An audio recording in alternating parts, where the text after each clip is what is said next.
Kids speak. Ever wondered why our generation should sit up and start thinking about saving the environment?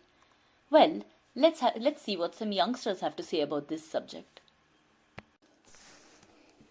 Is money green? Anu Mitra. Each generation faces expectations placed upon them by looming authorities, whether it be from parents, teachers, the rules from society as a whole, or people whose attention matters to them.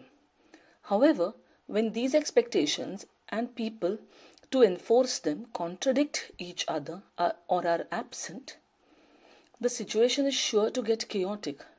When it comes to saving our only planet, many opinions swirl and merge together only to be disowned and left to evaporate into the air that is only getting hotter.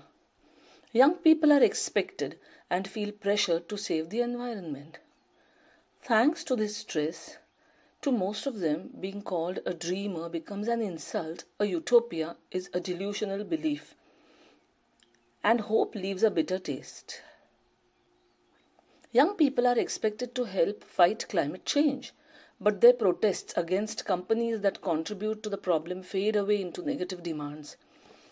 Despite the fact they hear these shouts everywhere from the media, the only ones who can really make a difference choose to ignore them and plug their ears with the same plastic that chokes and kills aquatic beauties every day.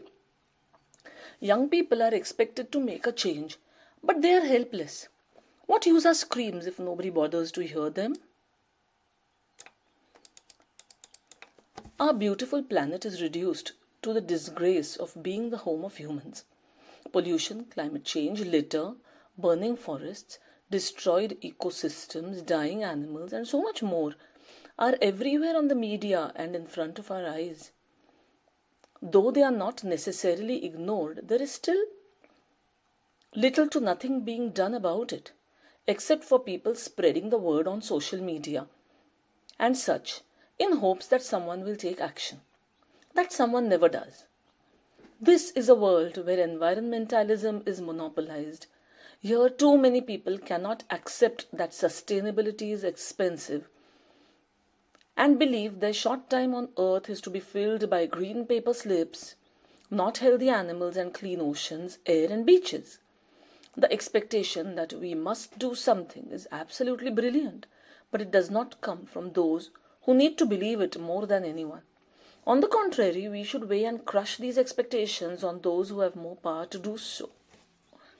According to the Paris Climate Change Agreement Act of 2016 and Yale's Environment Review, researchers hypothesize that if greenhouse gases are not removed from our atmosphere, the point of no return of damage done to Earth will be in less than a decade from now. This deadline has pushed ambitious innovators to develop more sustainable products, which have the potential to decrease our carbon footprints. But their marketers present these ideas and tell us to save the world with dollar signs in their eyes. Metal straws, countless Pura Vida, and 4 ocean bracelets. Teslas, solar power, recycling bins, and second-hand or ethically produced clothing are terrific ideas on paper. However, these may not always be the most efficient way to slow climate change. In reality, these ideas crack and their true corruption leaks out. They trend and appeal to people in a sudden spike, and for a while everything seems to be all right. But then human nature reigns over Earth's, and the trends die out because greed is satisfied. After a while, girls with metal straws are discouraged for quite literally buying into the fact that they could make a difference, leaving a negative impact and possibly preventing them from believing in humanity and taking real action when it matters. But admittedly, although they eliminate plastic straws, they are not the only thing killing our planet. Plus, even if turtles are saved, there are thousands of more unique species that deserve a movement of their own as well. Bracelets made from plastic waste and ocean litter make empty promises of cleaning up the seas. And while some brands may actually carry out their claims, eventually these bracelets will find their way back into the ocean once trashed. Reef ecosystems are beautiful and have such diverse ecosystems. They benefit humans through their obvious amount of seafood and chemicals from coral to produce possible medicine. By attracting large masses of tourists, they even provide many with jobs and enjoyment.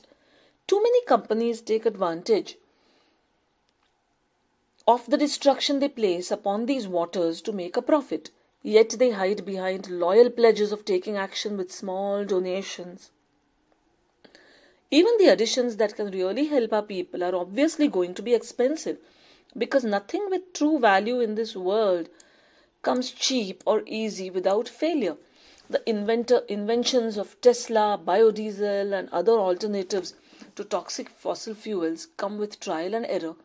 They are finally on the market, but they are expensive for this reason. In this case, money is not the motive for the marketing of these products. It is simply for compensation and profit. Yet people have already mistaken it as such already.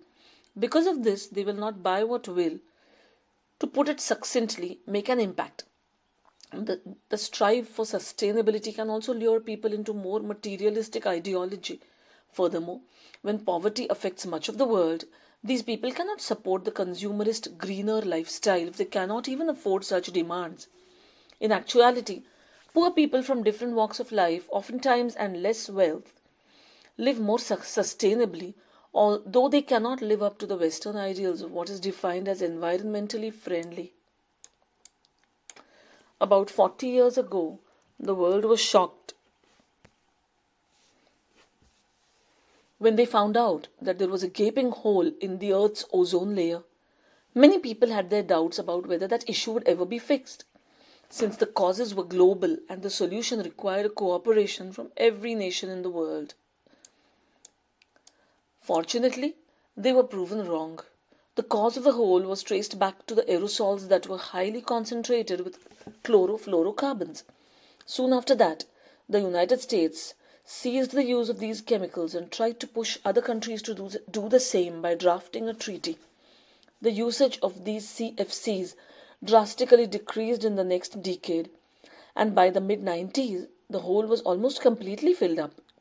Ever since then, environmentalists have compared that victory to our current situation as motivation and an example of where we have worked together to help the earth. But stopping global warming and cleaning up our seas and beaches is getting progressively harder to do each year we delay.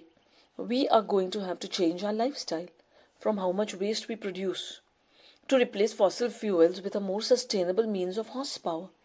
Though it may require a lot of money and effort to complete these tasks, the more we procrastinate, the more likely it is that carrying them out will only ever get more difficult. These changes will not only save the world and our future, but it will also save money and further advance us as a species, since we will not have to worry so much about living on a planet that is dying because we are killing it. This problem is not exclusively to my community alone. All of humanity is facing this obstacle. We looked up to politicians, businessmen, and advancing companies purely because they have the most power and capability to fix them. However, no matter how hard we have tried to convince them to help, they simply will not budge and even deny the existence of these issues, such as climate change and the infamous Pacific Plastic Island, for the sake of money and time. Stubborn as we are, we decided to try our own hand at helping through boycotts, protests, speeches, spreading the word and repeating it with more people. It is a slow process. It is not uncommon for the others to be skeptical towards our efforts, and sometimes we even go backwards on our path, succumbing to our lust for riches and societal expectations. But once every soul on this planet acknowledges the issue and admits we've wronged our home, only then can we advance.